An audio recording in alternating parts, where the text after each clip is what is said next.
Past का आज हम लोग दूसरा भेद पढ़ने वाले हैं जिसका नाम है पास्ट कंटिन्यूअस टेंस या फिर पास्ट इम्परफेक्ट टेंस या फिर पास्ट प्रोग्रेसिव टेंस। कल हम लोग पास्ट के पहले भेद को पढ़े थे जिसका नाम था पास्ट इंडेफिनिट टेंस या सिंपल पास्ट टेंस।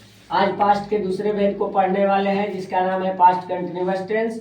इसको तीन नामों से जाना जाता है, पास्ट इम्परफेक्ट टेंस या पास्ट प्रोग्रेसिव टेंस। इस टेंस का पहचान होता है कि जिस हिंदी वाक्यों के अंत में रहा, रहे, रही के बाद था, थे, थी में से कोई भी होता है तो उसे पास्ट कंटिन्यूअस टेंस समझा जाता है।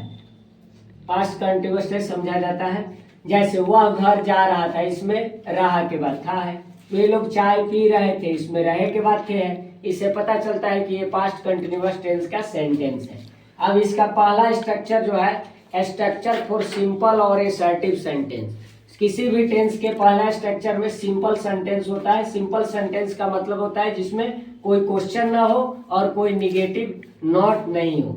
तो इसका स्ट्रक्चर है subject plus was were. Was were इसका ऑक्सिलरी वर्ब है या फिर हेल्पिंग वर्ब है या फिर सहायक क्रिया है। इसमें वर्ब का चौथा फॉर्म यूज होता है बिफोर प्लस ऑब्जेक्ट। एग्जाम्पल देखेंगे, वह घर जा रहा था। यहाँ पे स्ट्रक्चर इस सिंपल सेंटेंस का है सब्जेक्ट। तो सब्जेक्ट यहाँ पे वह है जिसका अंग्रेजी ही हुआ। ही के साथ इसके ऑक्सिलरी वर्ब वाज वेयर में से वाज का प्रयोग होगा, ही वाज। वर्ब इसमें जाना, जाना का अंग्रेजी गो होता है जिसका बिफोर गोइंग हो गया, he was going to. Object क्या है? घर, हाउस। वे लोग चाय पी रहे थे, सब्जेक्ट वे लोग है जिसका अंग्रेजी दे हो गया। दे के साथ वेयर का यूज होगा, दे वेयर। चाय पीना का अंग्रेजी टेक होता है, टेक में आईएनजी जोड़ेंगे तो टेकिंग हो गया, दे वेयर टेकिंग ए टी। अब हम लोग दूसरे स्ट्रक्चर को लिखेंगे। पास्ट कंटिन्यूअस टेंस के दूसरे स्ट्रक्चर पे हम लोग चलने वाले हैं जिसका नाम है structure for interrogative sentences. Interrogative sentences का मतलब होता है जिसमें प्रश्न पूछा जाए, क्वेश्चन हो। इसका स्ट्रक्चर है was oblique were plus subject plus before plus object plus marks of interrogation. जैसे एग्जाम्पल में क्या वह पत्र लिख रहा था, यहाँ क्या क्वेश्चन है तो इसका स्ट्रक्चर है वाज वेयर। तो यहाँ सब्जेक्ट वह है, वह का अंग्रेजी ही होता है इसलिए वाज होगा, वाज ही। वर्ब क्या है? लिखना, लिखना का होता है राइट, बिफोर हो गया writing, he was he writing. Object इसमें पत्र है तो ये लेटर। दूसरा एग्जाम्पल है क्या राम गेंद खेल रहा था, इसमें राम है तो नाम के साथ भी वाज का प्रयोग होता है इसलिए वाज हो गया, राम सब्जेक्ट हो गया। बिफोर इसमें वर्ब खेलना है, खेलना का अंग्रेजी प्ले होता है, प्ले में आईएनजी जोड़ेंगे तो प्लेइंग हो गया, बिफोर बन गया। Was Ram playing a. Object क्या है? गेंद, गेंद का अंग्रेजी football. Was Ram playing a football, marks of interrogation. Note में हम लोग जानेंगे कि पास्ट कंटिन्यूअस टेंस के दो ऑक्सिलरी वर्ब है वाज और वेयर। तो हम लोग ये जानेंगे कि वाज का प्रयोग किन किन शब्दों, किन किन वर्ड के साथ होता है और वेयर का प्रयोग किन किन वर्ड के साथ होता है। तो नोट में इसको देखेंगे कि ही, सी, इट, आई तथा एनी नेम के साथ वाज तथा बाकी सभी के साथ वेयर का प्रयोग होता है। अर्थात ही, सी, इट और any name third person singular number के साथ वाज और आई यानी फर्स्ट पर्सन सिंगुलर नंबर के साथ वाज होता का प्रयोग किया जाता है, बाकी सभी के साथ वेयर का प्रयोग होता है। अब हम लोग इसके तीसरे स्ट्रक्चर को पढ़ेंगे। पास्ट कंटिन्यूअस टेंस का तीसरा स्ट्रक्चर है structure for negative sentences. Negative sentences का मतलब होता है जिसमें नॉट हो, नहीं का प्रयोग किया गया हो।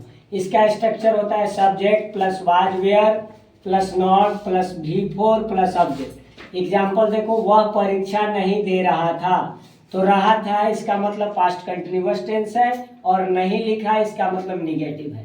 तो स्ट्रक्चर सब्जेक्ट, तो सब्जेक्ट यहाँ पे वह है, वह का अंग्रेजी हो गया ही। ऑक्सिलरी वर्ब वाज वेयर तो ही के साथ वाज हो गया, नॉट है तो नॉट हो गया। परीक्षा देना का अंग्रेजी होता है एपियर, लेकिन यहाँ बिफोर लगता है तो आईएनजी जुड़ गया, एपियरिंग एट द एग्जामिनेशन। एग्जामिनेशन का मतलब होता है परीक्षा।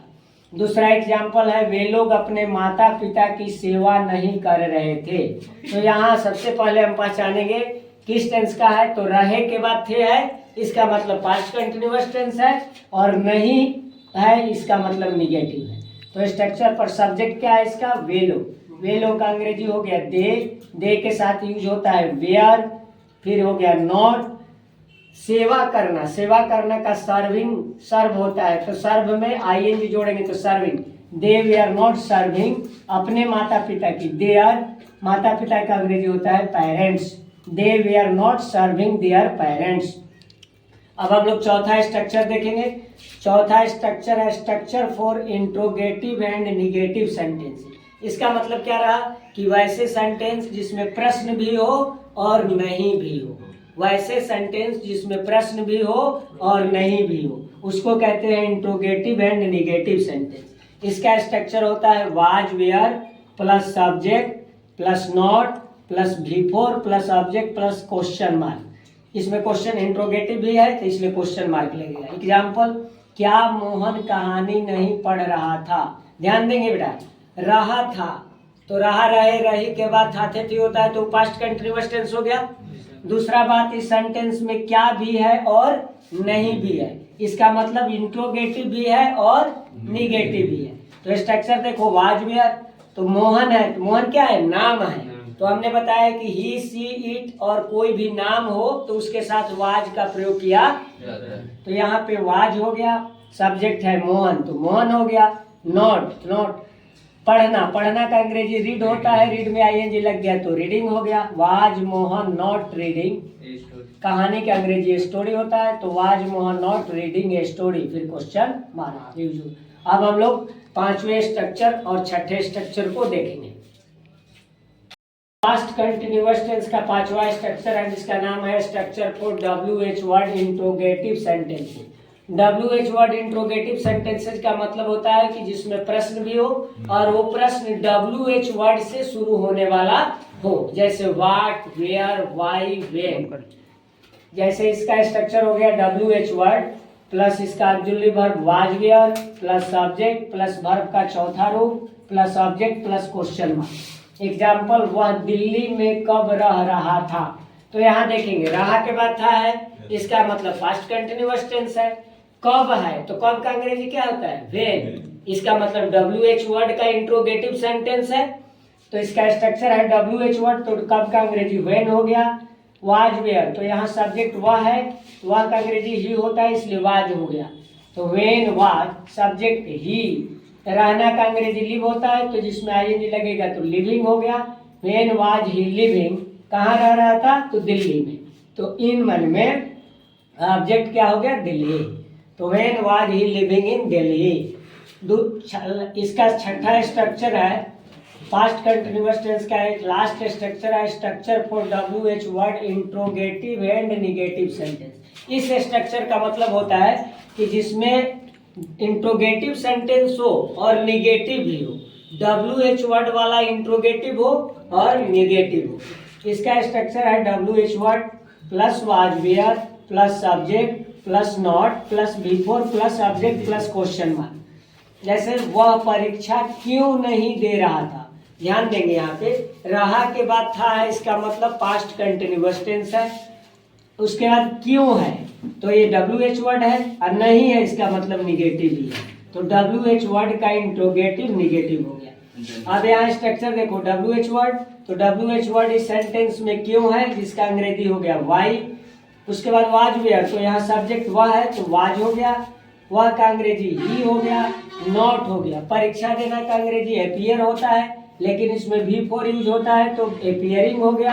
अब परीक्षा का अंग्रेजी एग्जामिनेशन होता है तो why was he not appearing at the examination. इस तरीके से हम लोग पास्ट टेंस के दूसरे भेद पास्ट कंटिन्यूअस टेंस को कंप्लीट कर चुके हैं और हम लोग कल पढ़ेंगे पास्ट टेंस का तीसरा भेद जिसका नाम होगा पास्ट परफेक्ट टेंस। वीडियो अगर अच्छा लगे तो लाइक कीजिए, शेयर कीजिए, सब्सक्राइब कीजिए। धन्यवाद।